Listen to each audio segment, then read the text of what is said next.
welcome to episode 373 of Prof and Dev Play Games. We've been talking for half an hour without the mic on, so figured we'd turn it on and capture our conversation. My name is Larry, I am the professor, and over there is Anthony, and he is the dev. How's it going, man? Doing okay. Yeah, good. Yeah. Wife's got a cold, but the one I had from, what was that, 2 weeks ago? Mm-hmm. It has now gone through the entire family. Passing it on to everybody. Both kids have now got it, all delayed by a few days, and then my wife finally got it. So, you know, and as always, it hits her harder than anybody else.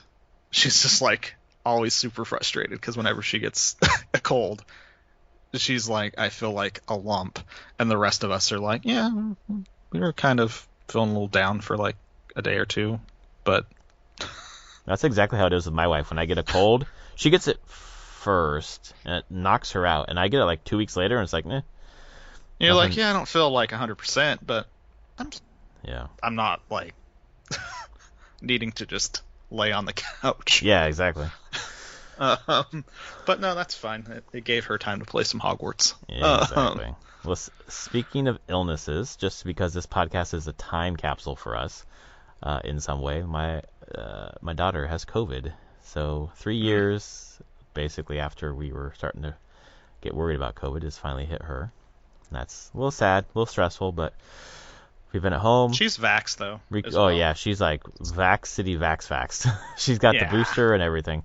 Yeah. Yeah, we take care of her. So we've been lounging around the house, just, taking care of her, comforting her, and playing some games. So we'll talk about that later. But what we were talking about before we hit the mics was our fantasy critic and reviewing the counterpick. And Anthony got stuck counterpicking Hogwarts Legacy, but we didn't quite explain the rules about the minus points if a game negative scores. Points. Yeah, if a game scores well. So we are swapping out Hogwarts Legacy for him, and he is counterpicking Suicide Squad. So it'll be Suicide Squad and Horizon Call of the Mountain. Horizon's sitting at 81, so it'll probably be a negative 11, which is just how those. But I think I would go. have even given point-wise, but probably even that. I'm not counterpicking like Zelda or Silksong. Exactly. Yeah, exactly. I think of the games, the menu that you had, I think Suicide Squad is probably the best choice, to be honest.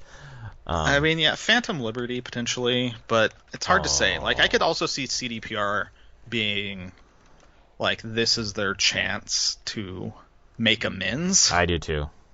And like, they're going to put everything into this expansion. Well, and also the way we were talking about off mic, and we can talk about it again, but the way that reviews work lately, it almost feels like there's bonus points given for like making something up, in terms of like making Roundup. Like this was, the previous version was awful, but there's so much new stuff here. It's great. Or if the new version is just as good as the old version, well, the new version scores way less because there should have had new stuff, which I don't really understand that. Like, yeah, because I get some. I mean, it's a type of reviewing and critique because you're comparing it to what came before and the whole thing. But there is something to be said about taking in the work on its own and reviewing it to itself. Like what we were talking about was Octopath Traveler, and that pretty much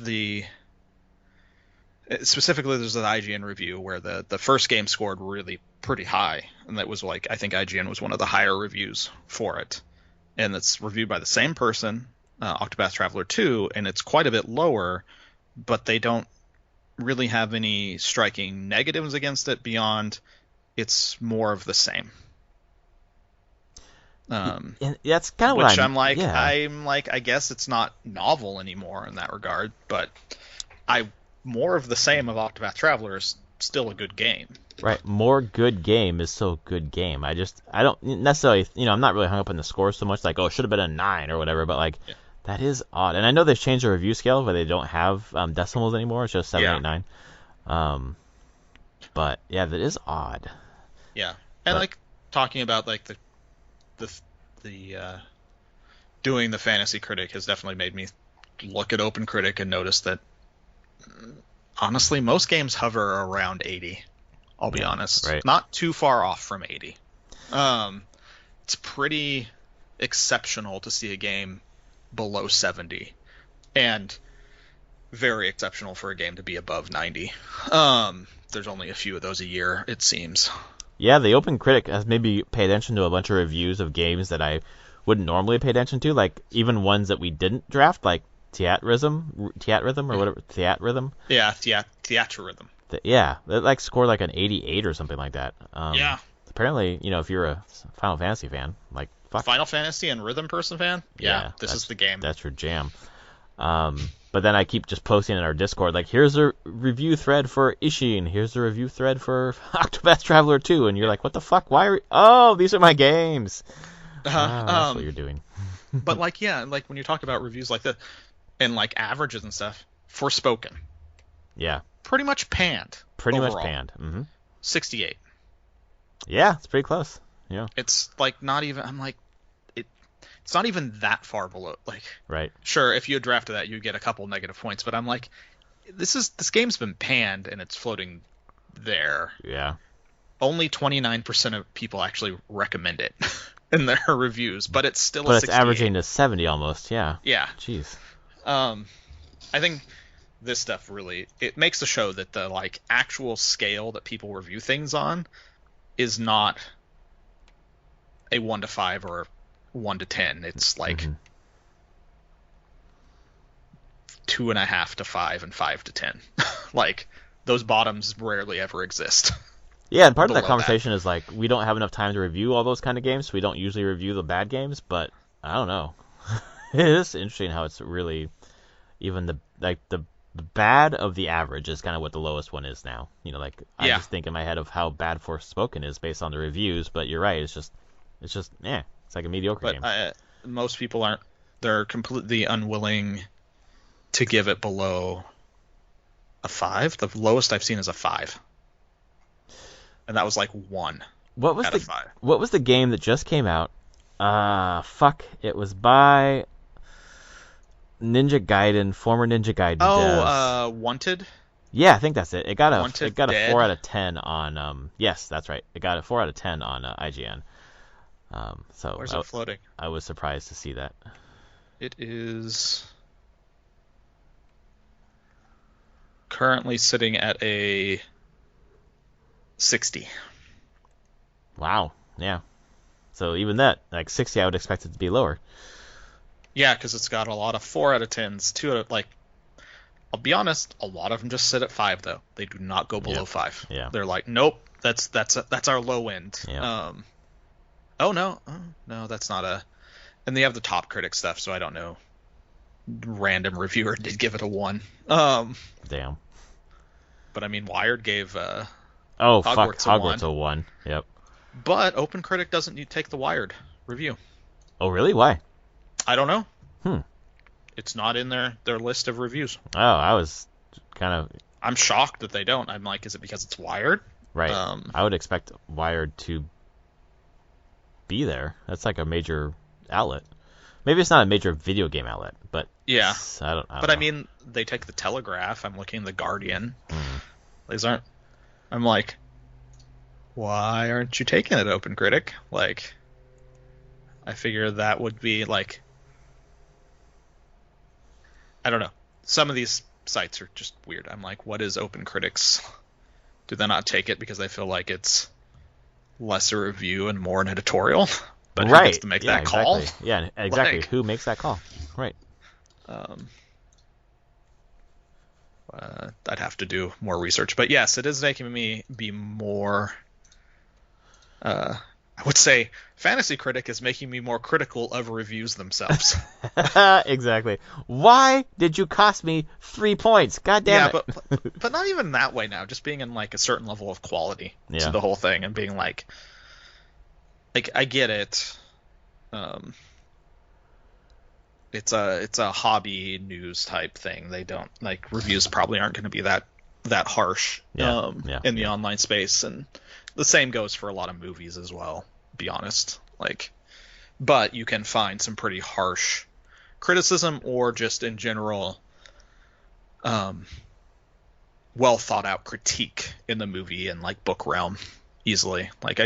You don't see it a lot in video games that often. There are some good reviewers out there that really dig into, I would say, more an, an academic exploration and critique on games. I feel like often those ones are ones that are unscored.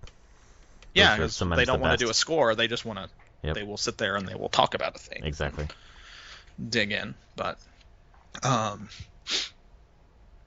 we'll see how advanced. I mean, I just bid on Advance Wars, so, and I saw that you bid and got Forza Motorsport a couple weeks ago. I did. Yep. If it ever comes out.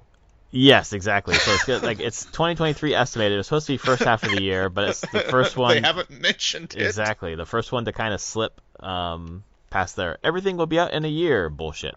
But yeah, because I was looking at Advance Wars and I was like, God, I feel like that's like a remaster, but they're calling it a remake, which is a little surprising to me. But I guess I should have looked more fully into it. But that's cool. I mean, I was just noticing when I was looking, I was like, is there anything that I want to bid on? Yeah. That's coming out, and I was just browsing through, and I was surprised to see it because our filters, they filter out the things we can't. Yeah, exactly. Generally. So I just, I mean, I kind of get it to a point. It's a hard line to define specifically. It's pretty fuzzy on what's a remaster, a partial remake, and a remake. Yes. Well, and a re-envisioned because a reimagined. Because I have on mine, I was like, oh, what's Final Fantasy VII Rebirth? Like reimagining. Like, and they called it a reimagining. Mm-hmm. And actually, Final Fantasy VII Remake is a reimagining, not a remake, based on their right. Because it's not confusing at all. Well, and I think it was like MinMax I was listening to where they were talking about Metroid Prime remaster. Oh, sure. Nintendo's calling it a remaster, and they're like, this is more than a remaster, less than a reimagining. It's not reimagined, but it's more than just a remaster. Nah, if they consider this like Advance Wars 1 and 2 a remake, then Metroid Prime is a remake. Like, right. And like Nintendo can call it a remaster. I don't know. Watching actual gameplay of it, no, this is not.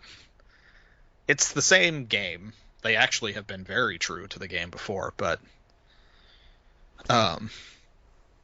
it's not like any assets were reused. It's completely rebuilt. Yeah. Yeah, it's like even they said that there's some new geometry as well, and I'm not sure that no maps are changed, but maybe some angles or I don't know what. Yeah, I mean you can look at the maps and like see the comparisons. It's like they're not a 1-to-1. Like all the jumps still work and all the traversal stuff is all there, but some size of certain like features have been changed a little bit to like fit a more high def aesthetic. Yeah, that's probably it. I'm kind of kicking myself for not picking up Dead Space remake. Speaking of that genre, really. I didn't have enough time with the original to know like, if it was going to be good. That was my problem. Like I never played the original. I know people really like the first Dead Space. Yeah. But that just wasn't a game that I was that familiar with. So I didn't really want to take a risk. Yep. That's how I feel with Wolong Fallen Dynasty. Like a lot of people are picking that, but I'm not. I don't know enough about that game to want to. I mean, I could it. look. Who's making it? I thought it was Team Ninja. Is it a Team Ninja? But I could be wrong about that. Let's see here. I mean, is it basically trying? Is it like the Neo devs? Yeah, that's who I thought was making it. But this doesn't show who. Why would it not show that on the Open Critic? That is so important about. How I'm gonna? Yeah, it's Team Ninja. Yeah, okay. So, Neo, I would say is like in the 80 area. Yeah. Let's see here. Neo 2 Open Critic is a. Where's the main number? I see the 85. See the top critic average 85. Oh. Is that? I think that's typically what they. Oh, that's what they call it. Yeah. Okay, so 85 is pretty good. IGN gave it a 9. EC Allies gave it an 8. GameSpot 8. Yeah, I mean that's pretty good pedigree to be honest. Yeah. What else is? God, Metroid Prime Remastered is 96. Yep. Fuck. It's real good. Damn. I mean, the game's real good, and I think that Yeah. more than anything is a reminder of just how good Metroid Prime was. Yeah, it's holding up now. That score. Yeah. It is a seminal work of the Metroidvania genre. Yeah. And they kind of just made it better by using not tank controls now. So, Right. it just uses twin stick FPS controls, and wow, everything else basically just holds up then. It looks so fucking good. I'm a little bummed. It doesn't matter because I'm playing fucking Fire Emblem, but it's supposed to launch physical February 22nd, I think. Yep. And my Amazon order says it's not going to arrive till like end of March. Boo. Yeah, I don't know when my Best Buy. They said it's shipping no later than the day it's coming out. What is that? Tuesday, Wednesday? It comes out Wednesday. Wednesday? Okay. That's weird. Yeah. So we'll see. It says we'll ship it by Wednesday. Okay. Huh. I want to check mine again. But whatever. I'm playing other things right now, so it's fine. I am interested to look at it when it finally comes. I've never played it, even though I own the trilogy on Wii U when they re-released it there. I just never picked it up. Never played it. I mean, for some reason. Yeah. Because that's how I roll. I guess. Here you go. This is the chance. Play this one. This is the chance. This is the one to play. Yep.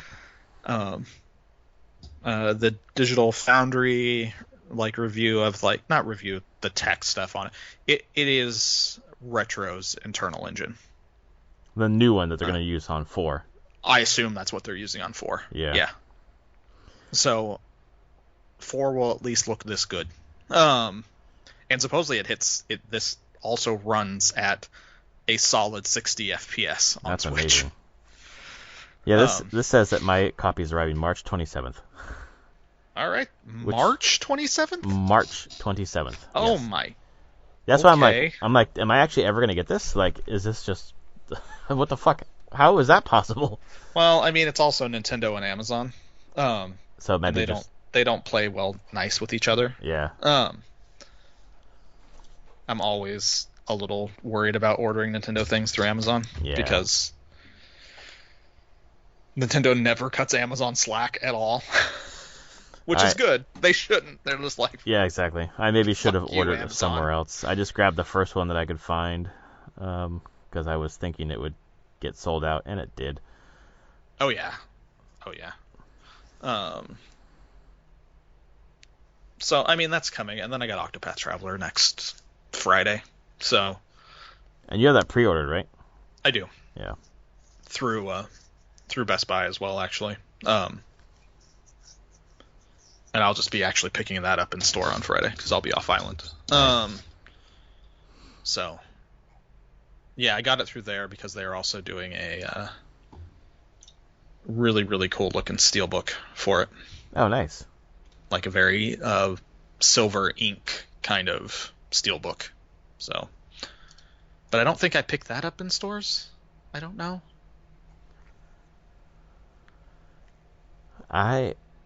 Thinking about the steel books and the art books or whatever, I've got all that stuff with Engage, and I haven't looked at it because I've been playing the game and doing other things. And I'm like, is it worth it to pay extra to get that when you don't really look at it? But now that I'm so into the game, I want to go back and look at all that stuff. So I'm happy that I have it. Yeah, it's free with Best Buy. This steelbook, cool. Because that's kind of like Best Buy's thing, as far as I can tell, is that they do a lot of steelbooks for games, and they're exclusive for Best Buy. That's how they get you to buy it there, as opposed to somewhere else, probably. Yeah. Yeah. Yep. And I was like, sure, I don't have a huge preference, so. But yeah, wow, a lot coming out. Yes. Oh my God, there's so much. We have so many. Part of the reason why I don't want to risk Wulong Fallen Dynasty because it's another game that's coming out soon. So a lot of my roster would get set early. I don't really want that. I kind of want it to be throughout the year so I can have room to pick up things that aren't announced yet. Like It'd be Odyssey nice 2. if something was announced, right? It would be nice. It would be nice. We're getting the Nintendo Direct was honestly it was really good, but not a lot of stuff that I could add to my list. No, and they said it was going to be stuff that was coming out with mostly the first half of the year or early summer. Yeah. I guess we'll have to wait. I still say that E3 timeframe, like all the big companies aren't doing stuff at E3, but they're all doing presentations during the E3 timeframe. Did you hear Ubisoft, by the way? Yeah. If I did there's see that. if there's an E3, we'll be there. Like, what do you mean if? Didn't they say there was going to be there one? What the fuck? Hilarious. To announce something, I guess. I don't know what the hell Ubisoft is going to do. Yeah. More Assassin's Creed. I mean, they're going to hype up what the fuck's it called? Mirage. That's coming out at some point this year. Yeah. So I don't know when. I don't know. It's probably a fall game, I would assume, but Yeah, I mean that's normal. Yeah. Normal for them. But E3 is still on despite what Ubisoft suggested. Is that... All right, I'm glad someone else picked up the if. Like, what is that? What do you mean if? If it's happening, we're there. Well, it's happening, so Yeah. but And Keely's Cool. doing his thing at the same time, so we'll see. he is. We will That's see. normal. Wow, so much of like the top games that were picked from Fantasy Critic across the people's leagues we have. Someone picked up Hades 2, which I think is No, this is the thing. Hades 2 is coming out in early access. So you could pick it up, and I'm sure the early access is going to get reviews. Yeah, I would rather pick it up if it was going to be in releasing this year, but Sure. I don't think No, it it's is. not going to release this year. Yeah, I it's don't gonna think so. it's going to hit early access. My thought sometime middle of this year at earliest, maybe a little later, and then like Hades, it will probably be in early access for about a year. Yep. So actual release will be 2024 would be my expectation. That would just make sense. I mean, yeah, it's a pretty safe bet on games that are being the ones that will be picked overall. Yep, Like- exactly. The same big AAA games for the most part. Yeah, they're Except for Hollow Knight. It's a fantasy league. Like, Yep. it's all going to be this main stuff. They list Kirby's Return to Dreamland Deluxe, which comes out next week, as a partial remake. I wonder what that doesn't have that Advance Wars has. I don't know. Who gets to make this decision? Fantasy Mr. Critic? and Mrs. Fantasy Critic, yes, exactly. Critic. That's what I think. Speaking of critics, this is a weird tangent, but I started watching something that a lot of critics say is an amazing television show. I came home, what was it, Wednesday? My wife was watching the She Believes Cup, which is the women's soccer national teams, women's national soccer teams. Okay. It's a cup just before the NWSL starts, and I was like, oh, is that on HBO Max? She's like, yep, that's the only place you can watch it. So I got a subscription so I could watch soccer. Oh, well then, I can watch The Last of Us. And I've gotten through most of the first episode. And my God, when Sarah died, I was bawling. It hits real hard. Real fucking Like- hard. Holy shit. Way harder than the game hit. Yep. Because you spend so much more time Totally. in their life. Yep. And if you know the game, you're just sitting there for the first 20 minutes going like, please don't do this. Yep. I Mhm. know what this doesn't end any different. Like, please don't make me actually care more. And And they did. they did. And then I watched that and I stopped after that 20 minutes and had to go take a break for about 10 minutes Yep. before coming back to continue the episode. Oh my god, so good. So It's incredible. The plan is to watch episodes 1 and 2 together. Then I'm gonna have my wife sit down with me and watch episode 3. Okay.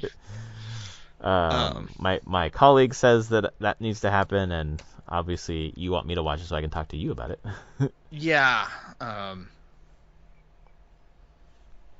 It's just incredible. Like that episode, like the show was incredible, and it's incredibly well done and well written. But episode 3 was like, wow. Did not expect this, and did not expect this story in this show, and for it to be so incredibly well done. Which is something to say that the show doesn't directly follow the game. Like, it's a TV show. It's an adaptation. Yeah. You've watched the first episode. They change things. Yep. Like, they spend more time. They can breathe more. That's the thing. It's not in a game, in The Last of Us, the gameplay is paramount. Like, a player's just not going to sit there and be like, all right, I'm just going to sit here for 15 minutes listening to the characters just talk. Yep. But in a TV show, you kind of need that. You have moments of action, but then you can have lots of time of non-action, of just characters being characters in the world. And the show, like, you've made it through a lot of the first episode, does that. Like, first episode, you spend way more time with Tess. Oh, yeah. Like, you actually, like, oh, okay. Like, because they can also just disconnect from the point of views much easier. Yep. And it's kind of expected in a TV show. And I also kind of think I'm like, all right, so when did the game come out? 2013? 2013, yep. So it's been 10 years. Druckmann, honestly, is probably a better storyteller now. Yeah. Mm-hmm. And this is his way. He can look at the story now, and with Mason, who is also clearly a very good storyteller. Yep. And they can take all that knowledge and all that experience and rethink the story where it can be, where it fits better, and where it meets the themes that they were trying to go for back 10 years ago. Yeah, and even some of the stuff of, like, you know, if it weren't a game, I would have done this. I would have told the story more in this way, and then just having a chance to do that. There's so much, like you say, breathing into the story, which is so nice because it slows it down. And, like, honestly, you know, as I mentioned a long time ago when I played the game, I didn't like the gameplay very much. But to get rid of the gameplay and just have the fucking amazing story, and, like, the story is amazing for a couple beats throughout, but really the ending is what does it for me. But just to see so many good stuff happening before we even get to that fucking, you know, Ned Stark losing his head moment, is amazing. So I'm very excited to watch this. Oh, it's so good. I have episode 6 to watch tonight. Is it coming out tonight? Is it a new one? Yeah, it's a new one. Okay, yeah, I saw it. I think I saw it on the thing earlier today. And it's all been very good. 3 just stands out above the others. And it better win every freaking award out there. Right. And the actors better win every award for that episode. And doesn't Nick Offerman feature heavily in that episode? Do you want me to do any spoilers? Yes or no to that? Oh, I think the answer is... I mean, if the answer is no, I'd be surprised. No, he's in that episode. Yeah, that's what I thought. He should freaking win all the awards. Him and... Because he's Bill. Yes. Yeah. But I think that's probably the surprising thing if you're thinking of Bill from the game. I definitely am. The story deviates. Interesting. It's not what... I won't spoil what the episode is, but just understand that, like, it's the same character, but it's not. Like, that's definitely a fairly large deviation, but I think the story is better for it. Yeah.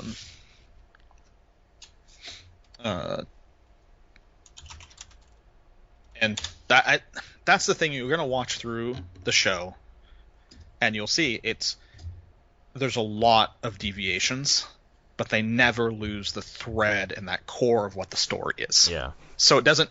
You're like, yep, this works. This is better for a TV show. Yep. That's exactly. Like, I'm only, you know, almost through the first episode. I'm thinking, like, this works better as a TV show than a game. I would agree. Yeah. and they're not afraid to make the changes needed to make it work as a TV show. Well, that's the thing that's interesting for Druckmann is specifically, for me at least, as a creative, to think about the ego that you'd have to let go to be like, this is better in a medium that I don't work in.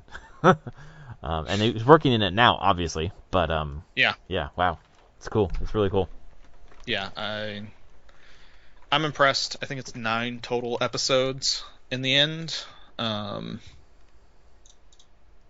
I've seen the episode titles.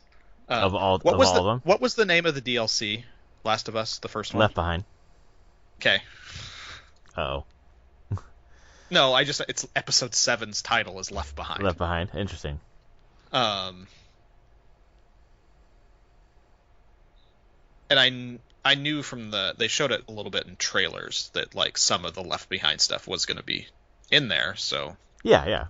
We getting a flashback probably at some point here, like incorporating that into like the main narrative thread. Right. So to make it so it's not a flashback, so it's just like, well, no, that's not. I don't know. No, it'd be a flashback. It'd probably be a flashback. Yeah, it'd still be a flashback. So one thing that like even you've seen in the first episode, like the series opens with that thing from the 60s.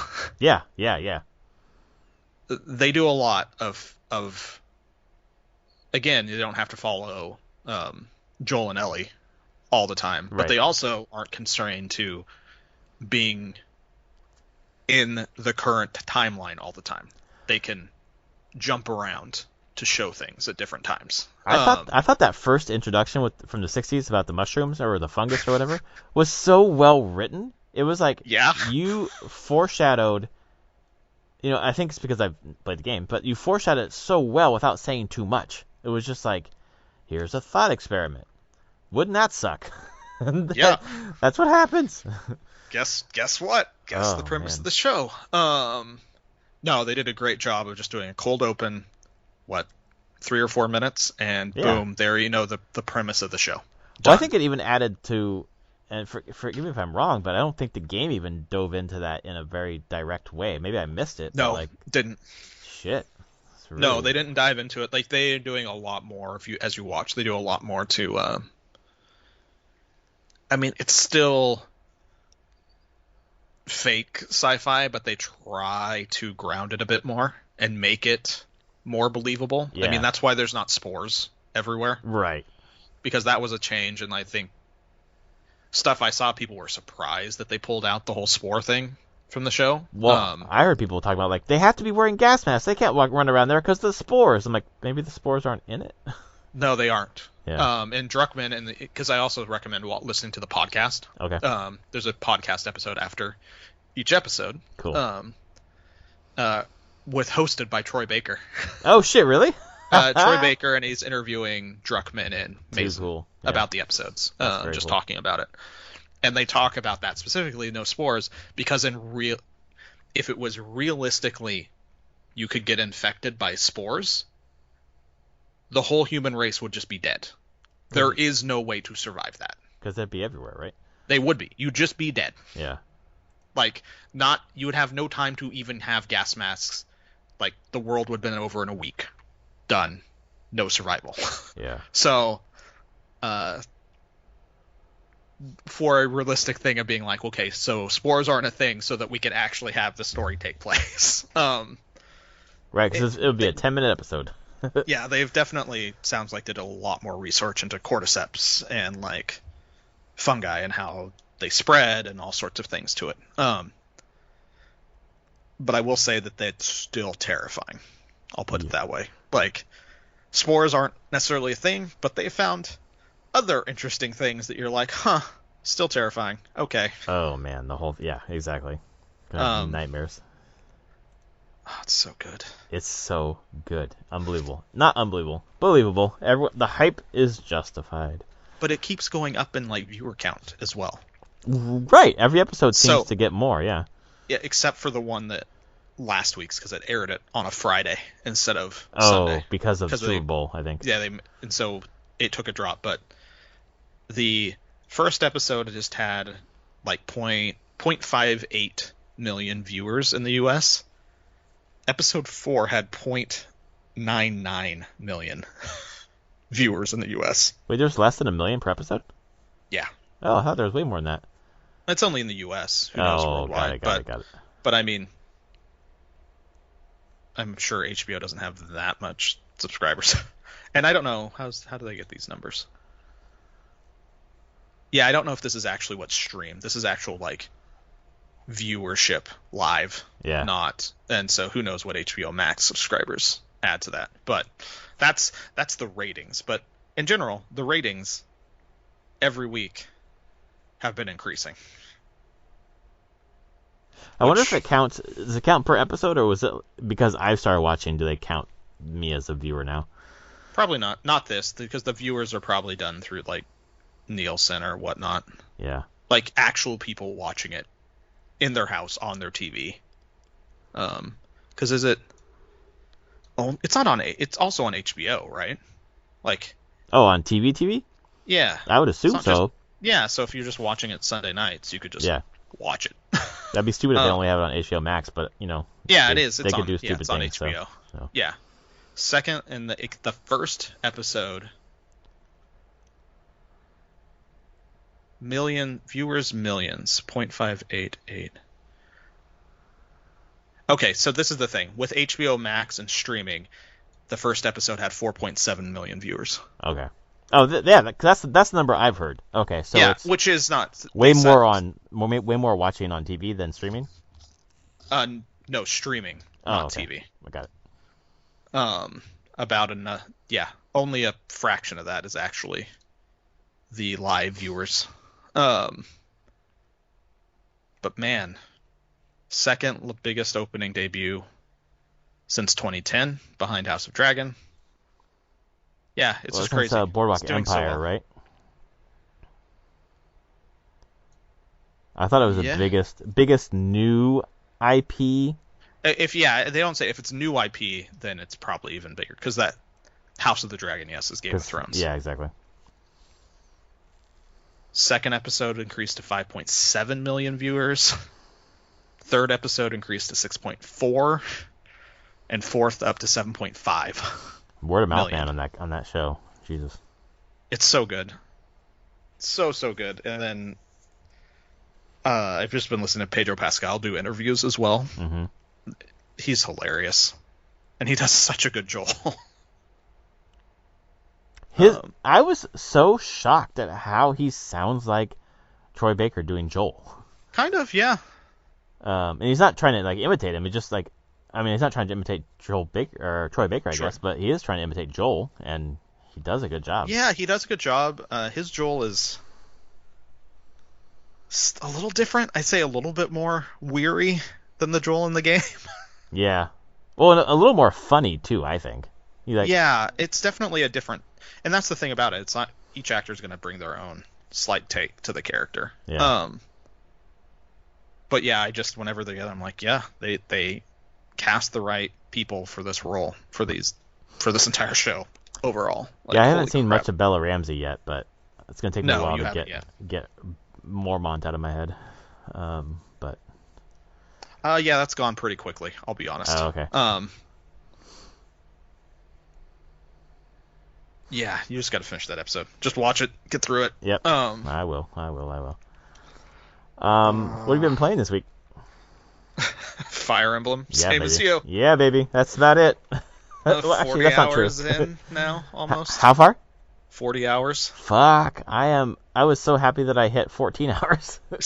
I am 16 hours total in 3 houses, so I'm about to fucking zoom past 3 houses. Which is funny because I have Edelgard and Cloud and Dimitri in as a bracelet, which I assume is a DLC thing. That is the DLC. Tiki and the house leaders were the first DLC emblems. Cool. I have both them. Yeah, and then whatever the the next ones that dropped on the Nintendo from the Nintendo. Chrom and Lucina and Robin and Byleth at some point. Yeah. And some more books to give me SP. No, you're not getting any more of that. No, probably not.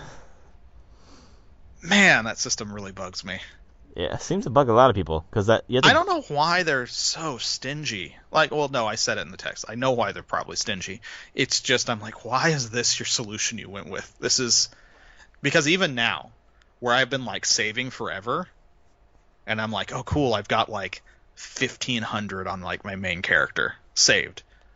Let's be honest here. Some skills cost $2,000. Yeah, right, exactly. And I'm like sitting here with this, and I'm like, well, now I don't want to spend it because I don't have all the rings yet. What if another character has a skill that I want? Yep, and you've spent it. I've already spent it, and I'm like, I hate this. I hate this so much. I read somewhere, and you have to research this, but you're talking about the ones that are 2,000 that are like are kind of connected to an earlier skill that's like worth 1,000. If they're connected to an earlier skill, then they get a discount based on that. I can know that. Okay. I want to say that I'd have to look, that there are some skills that aren't like sure. that. Yeah, definitely. There's just some expensive straight skills. Well, when you get into DLC characters, when you get into fucking Tiki and the Three Houses characters, holy shit. They have... The list is berserk how many skills they have that you can inherit. It's like, okay, this is getting overwhelming. Yeah. Actually, I'll say that the game generally, if you look at like building characters, is really overwhelming. Well, they throw so many at you. Jesus. Well, there's the characters, and you haven't probably got to the point where you actually can change classes. No, I have. I've already changed classes. You've changed some character classes? I've changed 3 so far. Yeah, with the Master Seal. Yeah. Yeah. Mm-hmm. So there's a change in classes. Yep. But then there's also, and every class has skills that it can learn. Yep. Inherent. Proficiencies that will learn. But then there's also levels with certain rings. Your bonds with your emblems can give you other proficiencies. So there's this whole matrix of like how you need to get proficiencies to move into certain classes. And what rings you have. I will not spoil things on the whole ring front. Just say you don't always have all the rings. It makes it kind of a pain in the ass. No. Real pain in the ass when you're like, I need that ring right now because they're the one that gives me proficiency in the goddamn book. And right, I can't do the book thing right now, so I can't change my character into the class that I want right now. So it may have been a good idea that I've already inherited some skills in case I lose my fucking don't know. rings. I don't know, is it good or bad? Because they never stop giving you them. But if you take away a ring of mine, I still keep the inherited skill because it's on someone else. Yes.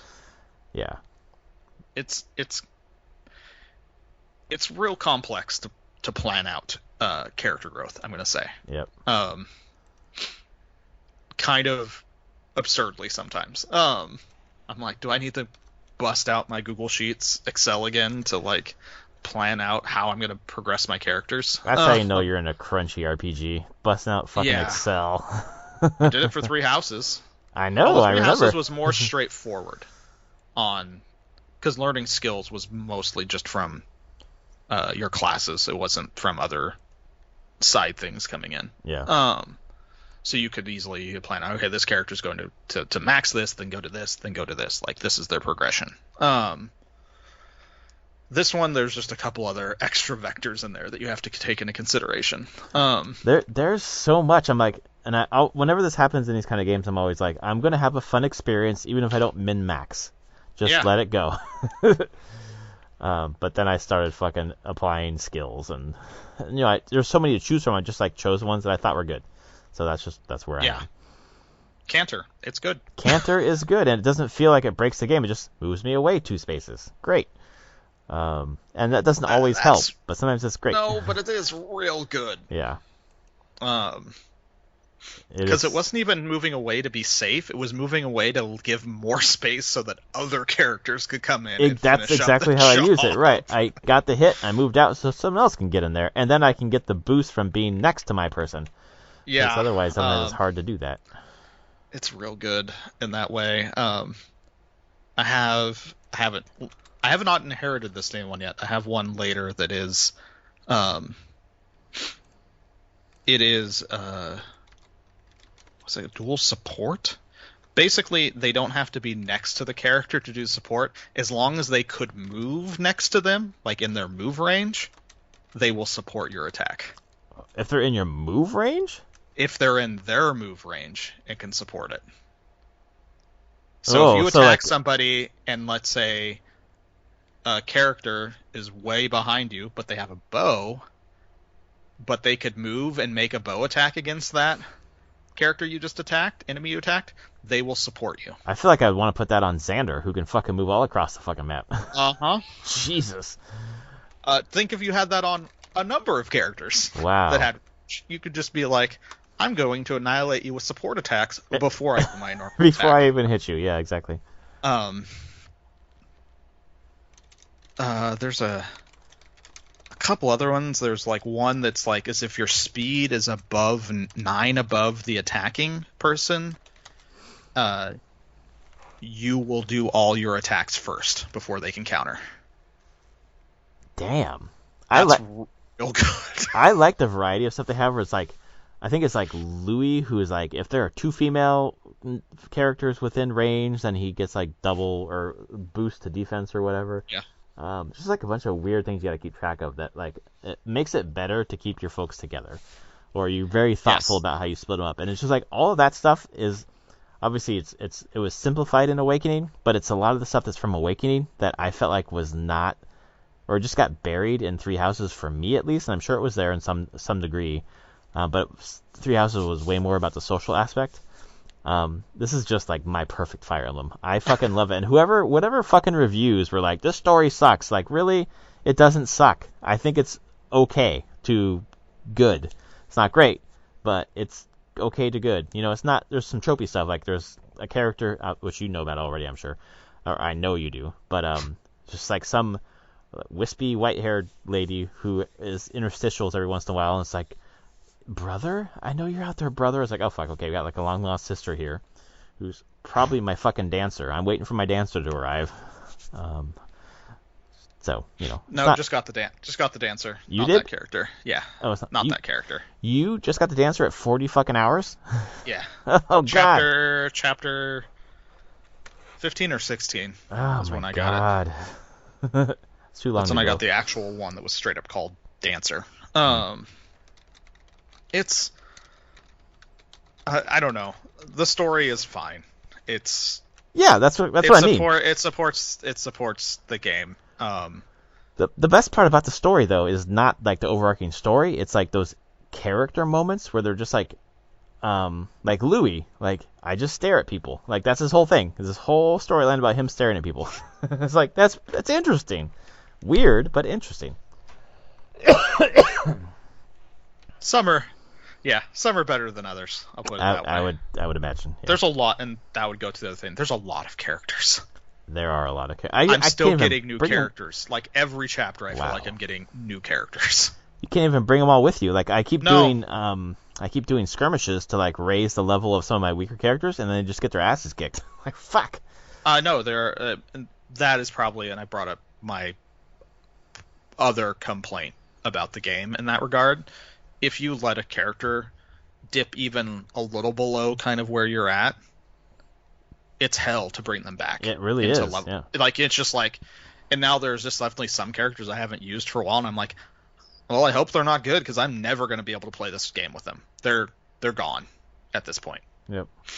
I wish there was a better way to like level up other characters back into relevancy, but there really isn't. Yeah. They just get wiped off the map if you take them. They do. I was like, I'm gonna go to an early level skirmish and like auto battle these young characters or low characters, and it's just like, no, either the computer makes bad choices or they're just getting their asses kicked. Like, no. It's just, there's no, I wish there was like a low level proving ground to like put John and Anna in there so they can stop getting their ass kicked. Yeah. At least John's coming along, but Anna is fucking hopeless. Yeah. I did actually just max. I got Anna level 20 in her base class. Damn, nice. But that was not a fast process. That was unfortunate, I would say. But got there. She's the one that I need to be able to get her a freaking book proficiency so I can get her into the right class. But I can't, so I don't know what I'll do. But It's good. It's good. I mean, I played a bunch of it, and good map design, good scenario design. Really good map design. Like, that is something that stands out over Three Houses for me. Where there's You didn't play enough Three Houses. I You can't guess compare not. it. Do not compare your pittance of Three House play. Do you think that the map design in Three Houses is better than Engage? I feel like, at least from what I experienced with Three Houses, was like open fields. No, there was some really good battles later on in the game. Yeah. Like, really neat. But it was pretty basic at the beginning. I mean, how many battles would... Right, for 16 hours? What, hours. Probably 6, 7? Yeah, maybe At the something most, like that. I would think. At most, yeah. Whereas I played there were some neat yeah. maps in Three Houses. I feel like there's more variety early with Engage. Sure. And then, like, the Ballista one was cool, where they had to break down the walls to get to you. I like the one where you're on the bridge. That was really different. And the holes in the bridge, you had to, like, think about how to get around that stuff. It was cool. Yeah, they definitely... there's just more of it in Engage, for sure. Yeah. Because there's just more battles, always. When you get to more battles earlier. Yeah. And it's pretty constant. If you just do all the skirmish stuff, then you have lots of battles to do. Oh. I'm still trying to figure out how they choose the difficulty of skirmishes. I am too, because I feel like they should be lower level if you're going backwards. They're not. They're not. That's why my fucking people keep getting their ass kicked. They just keep on getting higher. I'm like, oh my god. Stop. Like, all my skirmishes now are like, recommend advanced class level 3 or higher. Crazy. And I'm like, but okay, what if I want to level up my characters that aren't in advanced classes anymore? Hopefully they don't get just taken out.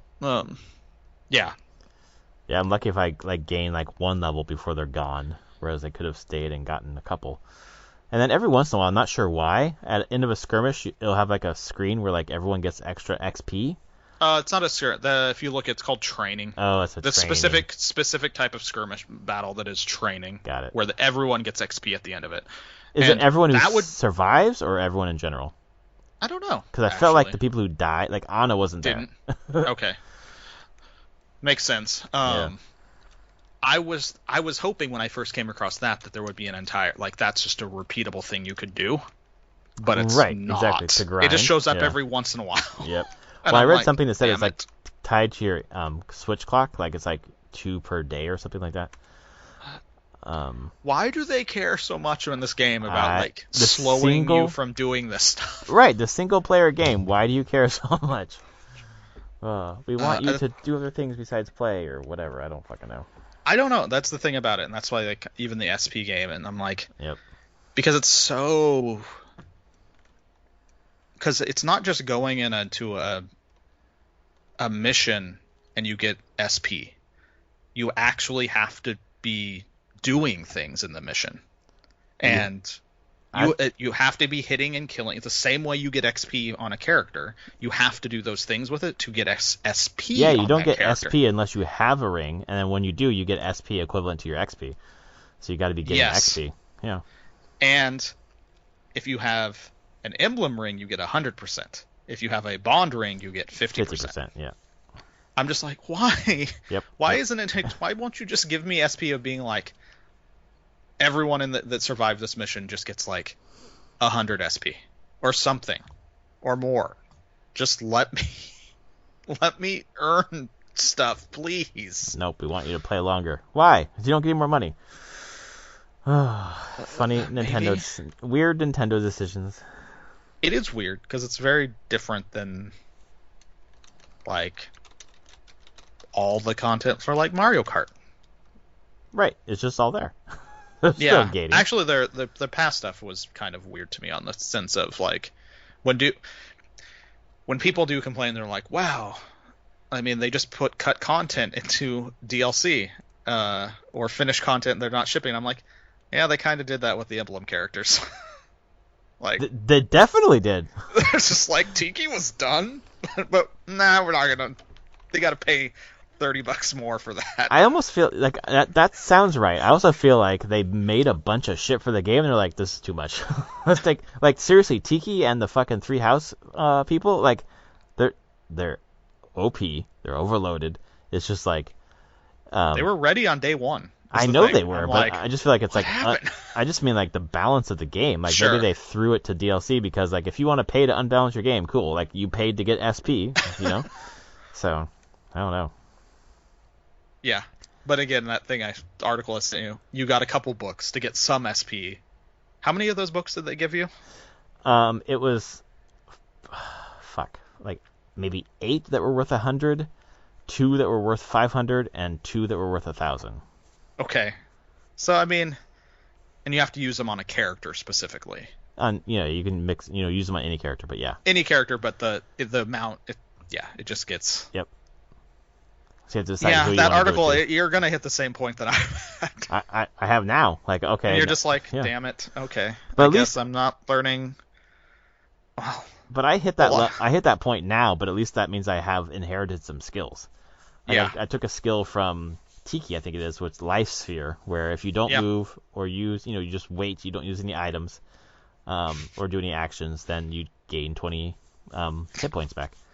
Like, the thing you sent me, you gain hit points back and you cure any ailments. negative Mm-hmm. ailments. Yep.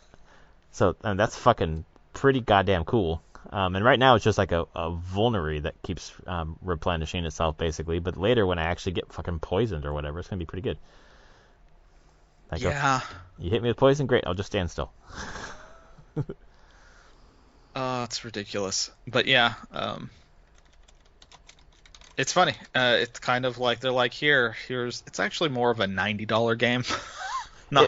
Honestly, like between the the $30 for the expansion, and then for me the $100 for the it's $130.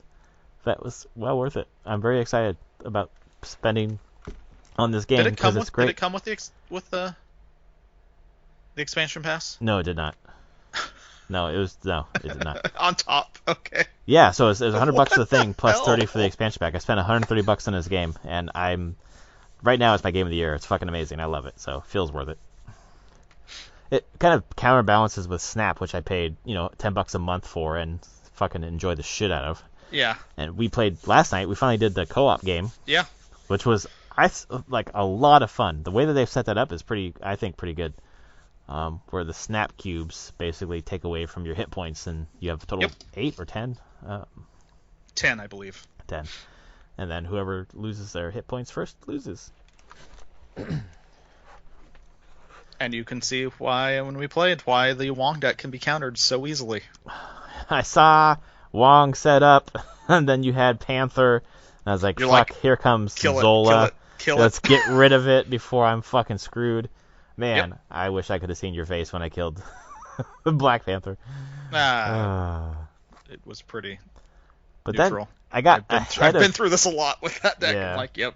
I got ahead of you, and then like the next round of the round after that, when I could have won, I wasn't able to play my last turn. So I was just sitting there, which was sad. But then I ended up winning. But you won the first round pretty handily. I had my discard Patriot deck. Yeah, the Patriot deck is good, man. Yeah, I've generally been having a good time with that one.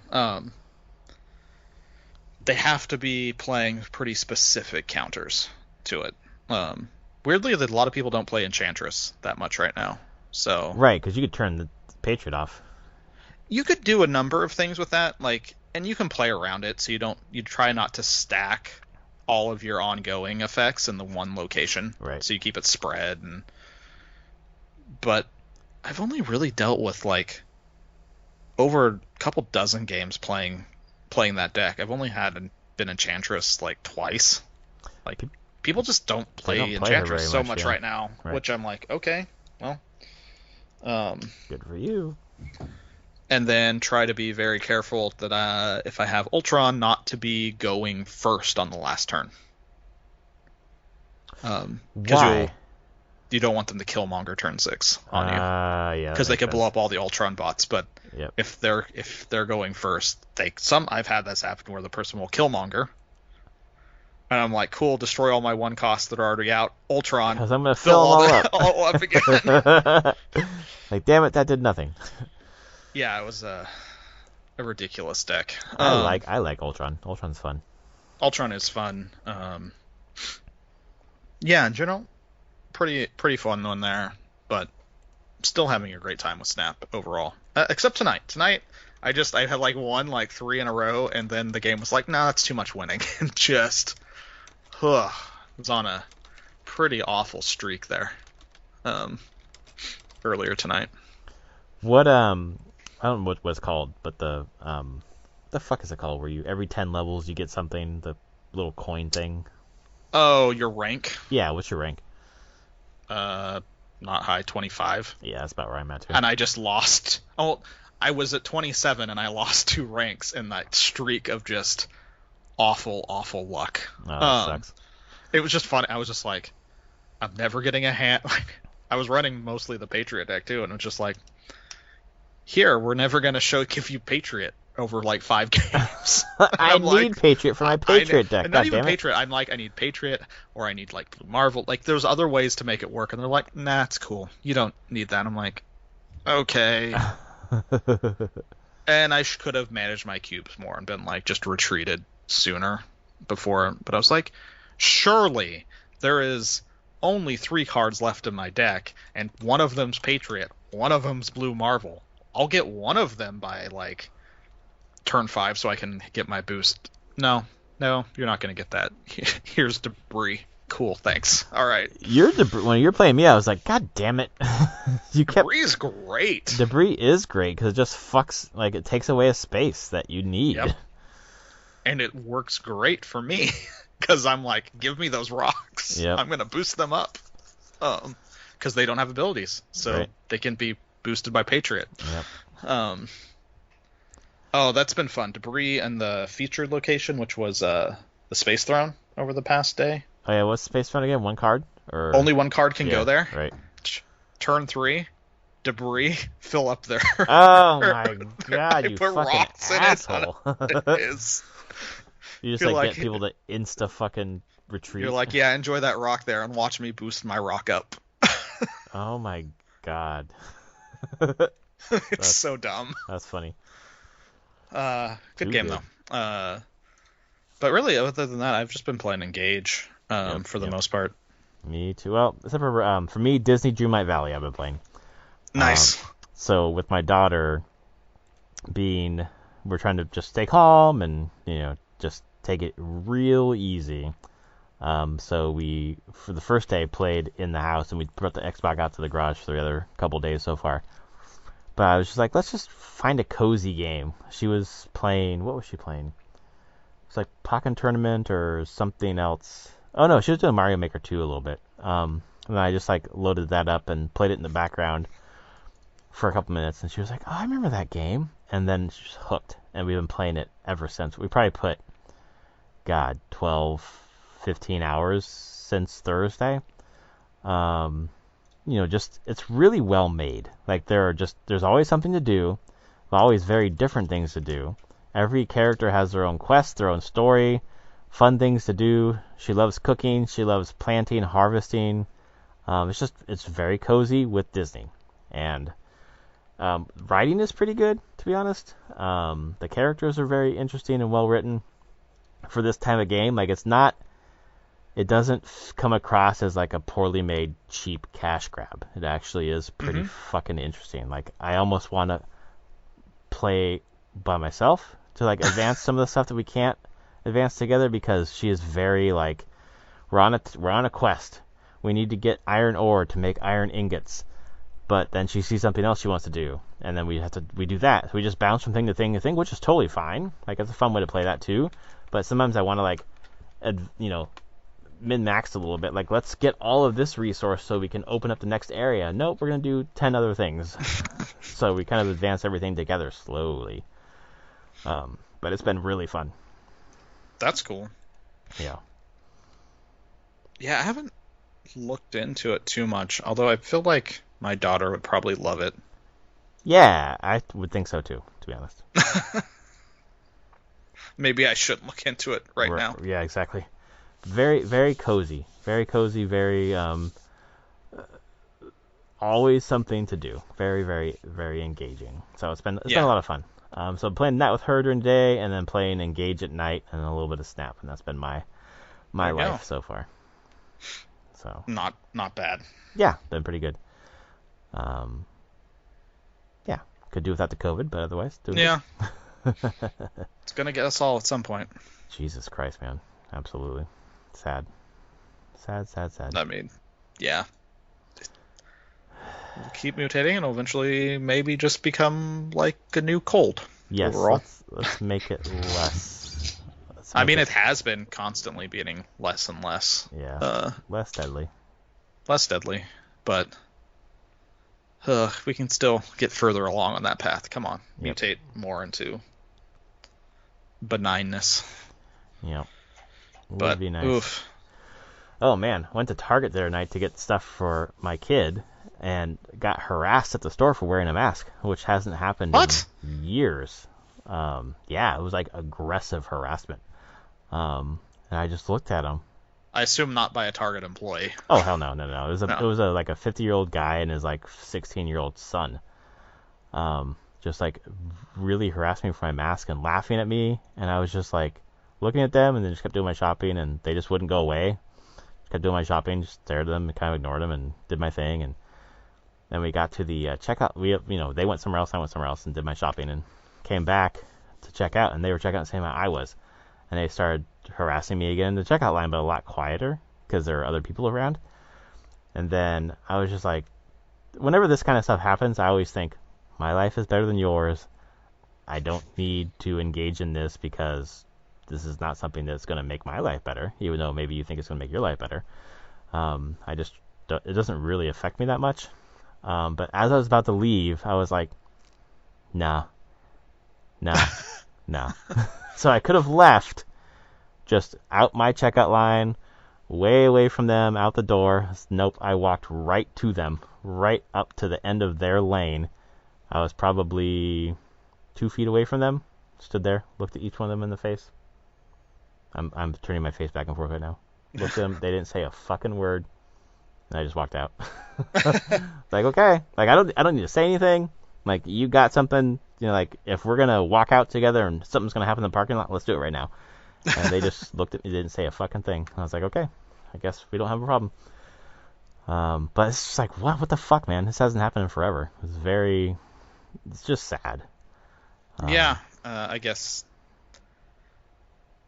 Yeah, I haven't had any ever interactions like that up in my area, but especially on where I live, like, I would still say that when I go to the store, it's usually 40-50% of people are still masked. Yeah. Completely. Most of the actual grocery store workers are masked. Like, in the city proper, still see a bunch of people masked all the time. Like, it's not uncommon at all. Like, it's just... So it'd be really weird to be at a place and have someone being like, what are you... harassing someone or being weird that someone's wearing a mask. It's like, look around. There are dozens of us wearing masks right now. Like, yeah, for me, unfortunately, I'm one of the few anywhere that I go, which is just like, sad.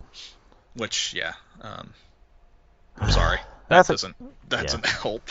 It's okay. It's a nice bookend. When it happened the first time, like a year and a half ago, it really bothered me, and this time I was just like, I forgot about it. Yeah. So, anyway, this was episode 373 of Prof and Dev Play Games. Hopefully, be back next week, feeling healthy, for episode 374, when we'll be talking about that rumored state of play. We'll see if that... It's got to be something, right? It's got to be something. I mean, PSVR 2 is coming out next week, so I probably doubt that, but, who the fuck knows? We'll see. All right, folks, thanks for listening. We'll see you next week. Later, everyone.